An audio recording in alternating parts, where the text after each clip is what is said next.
I'll get copyright striked if Bob Seger's playing. Alright, I'm gonna do an intro already. Let's hope I can do this in one take.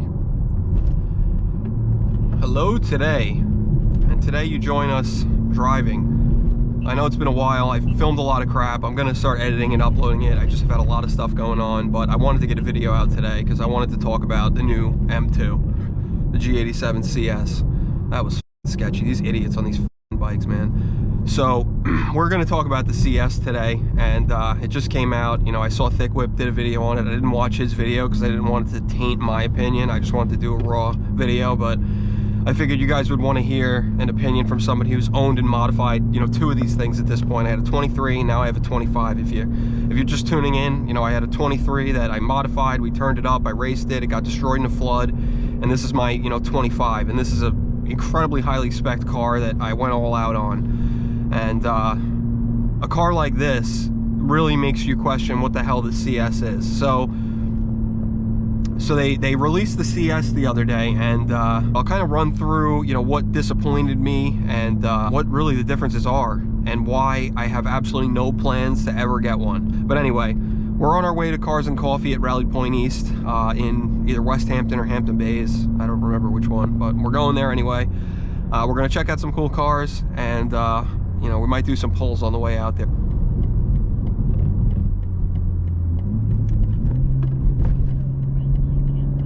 We got nice roads, it's just everything is great here.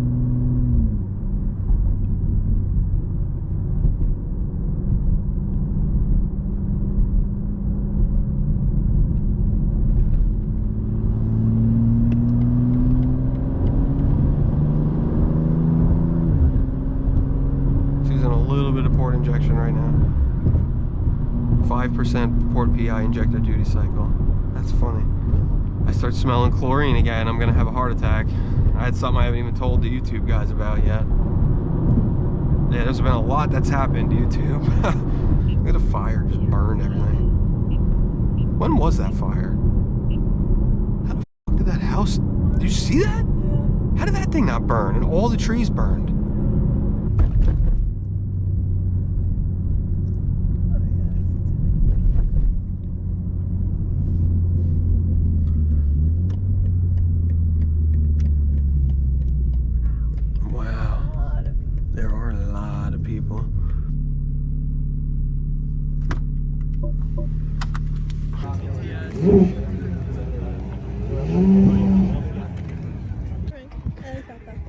There's a beautiful 997.2 GT3 over there. I mean, that thing is just nice.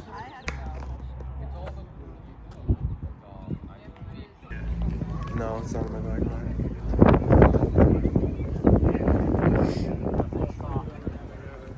Man, there's just so many nice cars here every time. Every time. Man. Oh. This is a nice spec. Matte white on orange with carbon ceramics. Oh, for sale, R34. What did I miss over there? Oh, this is an R33. I've seen this car here before. It's just a beautiful example. I love 458s.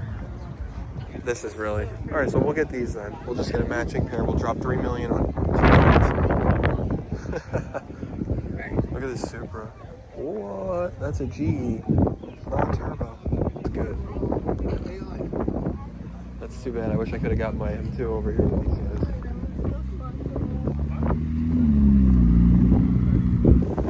Alright, well, we're parked way over there, and there's nothing really going on, so...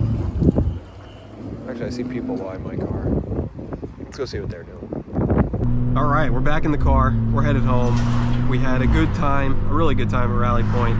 You know, I'm a little bit weird filming there. I like doing that, Cars and Coffee, more for myself, just as like a exercise of just relaxation. So I kind of get out of filming there, and I just enjoy myself. But anyway, we just did a couple pulls, just doing some data logging on the way home.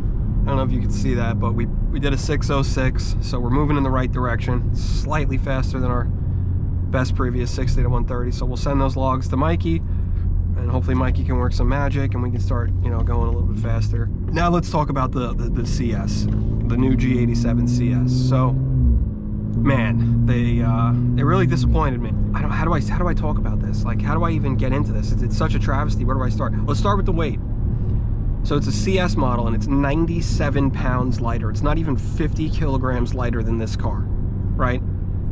The wheels themselves are over 20 pounds of that weight, which I swapped the wheels onto this car. So conceivably, if you swapped an anti-gravity lithium battery into the car and swapped 827Ms, you've almost made the weight back. You've almost got CS level weight.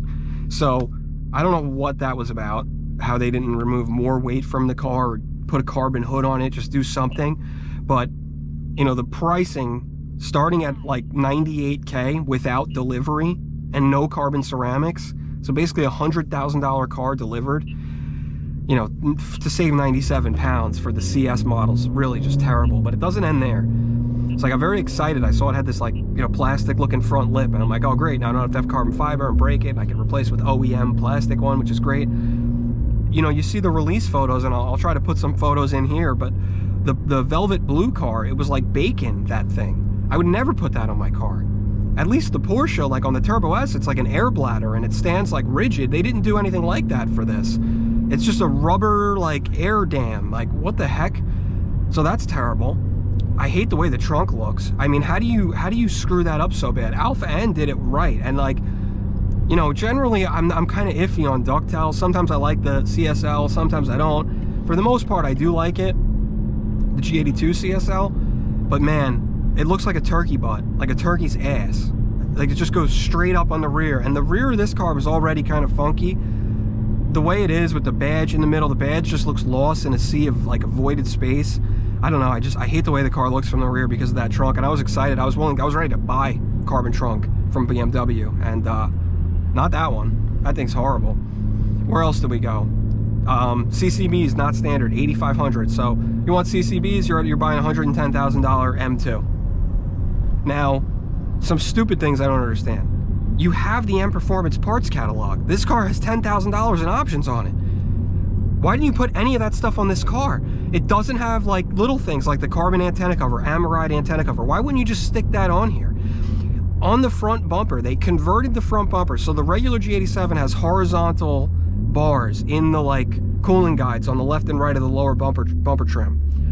This one, they changed it to diagonal, like the M Performance carbon ones I have on my car are diagonal, but they didn't make them carbon fiber. Like, why wouldn't you have the parts in the catalog, why wouldn't you just put them on the car? I saw Thick Whip's title. I told you I didn't watch the video, but the title said cash grab. I've been thinking that this whole time. This seems like a BMW cash grab. Like, the G87 was a very successful car. Now let's put a better badge on it and jack up the price and let it sell, and it will sell. Those people who love the badges will buy the car, but I'm telling you, it's a waste of money. If you're thinking about buying a G87 and you actually want to drive your car, you don't want to save it as a collectible, buy one of these. Or actually, to be totally honest, for most people, buy a 2023. Buy a white 2023, and if you could drive manual, you get it for 50 grand with like 12, 15,000 miles on it. You can't beat that. That car is going to be more enjoyable to drive, in my opinion, than the CS will be, because they didn't change anything. I mean, what do you get? The steering flash? Okay, you can get that from Define Coating for $250, $260. My car, with all the M Performance options, and even the other stuff that I added after, the wheels, everything, this car was still less. It was still less. It had an $86,000 sticker, and I spent, I think, about $8 grand on all the other stuff, plus the install. Like, I'm including labor, everything in there. The wheels, the dash cam, all that. I'm including all that, and I'm still 92, and I got everything. The only thing that thing has that this doesn't is the badges, the trunk, and this center console thing, which you lose your cup holders. You're paying 110 grand to lose cup holders. I mean, in a state like New York, you're buying a $120-something-thousand car. I mean, what the heck? You know, one of my friends on Instagram in Florida, I don't know if he wants me to use his name, but you know, he just picked up an M4 CS. I know what he paid for that car, and it is not significantly more than what these M2s are going to go for with CCBs at MSRP.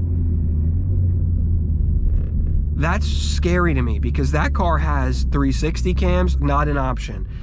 It has all-wheel drive, MX drive, not an option, which MX drive system's got to be, 10 grand. I mean, if you look at the delta between a regular, base M4 and an M4 with X drive, it's like $10,000 to $15,000. So, they literally took an M2, they put gold CSL wheels on it, made a carbon trunk for it, made a rubber front bumper, lowered it 5 millimeters. This has M Performance suspension that came lowered 10 millimeters from BMW. So, again, not making sense to me.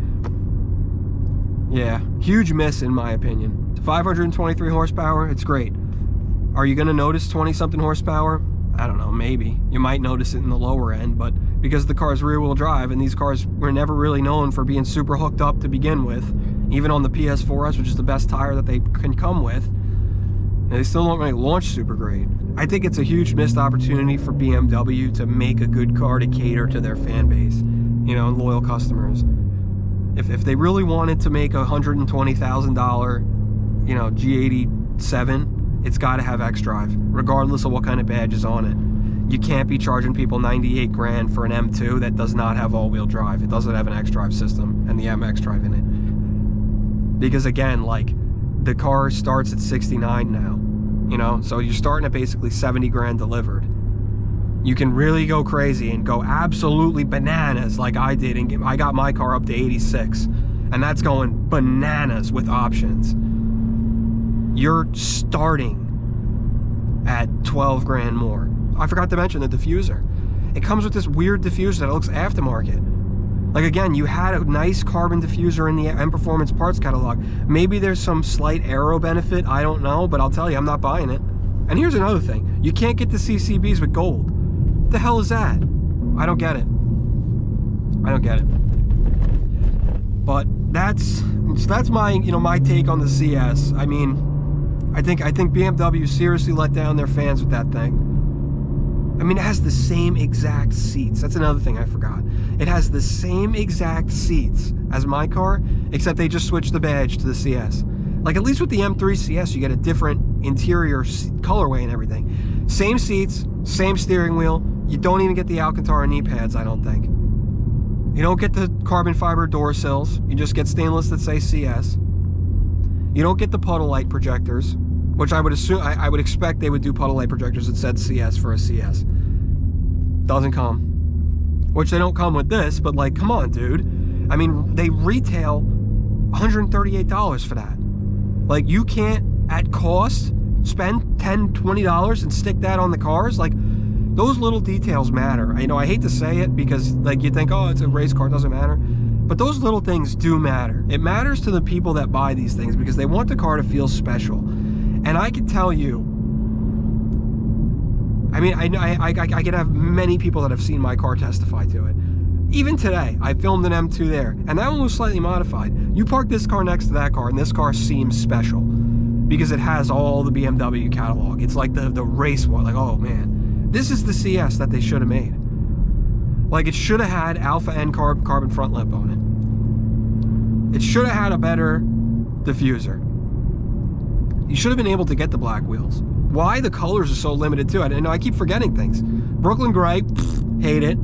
Black Sapphire, love it, but it's black. I think the other color is Portimao Blue. Love Portimao Blue, but come on. Portimao Blue launched on a G42 in 2022. We've had that color around. Come on. This is the special edition. And then the top color they do is Velvet Blue. So you took Portimao and you add a little more purple to it. I mean, that's literally it. I got pictures on my phone I could show you of Portimao in certain lights that literally looks like Velvet Blue. All it is a little bit more purple. I mean, what the heck? I don't know. I feel like I'm being so negative about it, but I literally can't find a positive. There's not a single part on it that I want to buy that I don't already have. Wheels. Yeah, there's nothing. I think for money, the G87, this G87, when you don't go crazy with options, phenomenal value. M2 CS is probably the worst value of any M car. And it's like such a strange juxtaposition because the M2 is like the baby to the M4 and M3. They didn't add a lot of stuff to keep it more affordable and make it lighter and a little bit more nimble and less complicated. which is, you know, that's what they do, okay? That's why it's set, you know, 70 grand. But now you're charging almost, you know, there's, like, I've seen, like, an M4 CS with no CCBs is 124K MSRP. So, you know, you're flirting with M4 CS money with no MX drive. 98,000 MSRP before delivery with no carbon ceramics is, and no velvet blue. Yeah, I mean, if you add the velvet blue too for 30, what is it, 3 grand, 3,500, something like that, it's just out of control. That's bananas. I don't know. Those are my thoughts. I hope I didn't talk your guys' ears off. I hope you guys enjoyed the video. I might make this into a series where I kind of just drive around and talk to you guys. And, you know, I know I'm gatekeeping the pulls in this car. I want to get it dialed in. I want to get comfortable driving it, and then we'll do some videos ripping this thing. But for now, we're still working out the kinks. And I'll kind of, you know, it's going to be, once we get it dialed in, I'll talk about it. But anyway, we're almost home. Sun's going away. I need a nap. You know, we're going to do a little movie review here. We went and saw Friendship with Tim Robinson and Paul Rudd last night. Don't waste your money. It's a terrible movie. And I love Paul Rudd, or not Paul Rudd. Tim Robinson. He's funny. I love that show he does. I think you should leave. But man, don't waste your money. It's just terrible. Anyway, that's all we got. Have a good one. We'll see you in the next one. Hit subscribe. Hit the like button. I need some help. I need to get back into the algorithm, so I'm relying on you guys. Hit like, hit subscribe, and we'll get with you guys in the next one. Peace.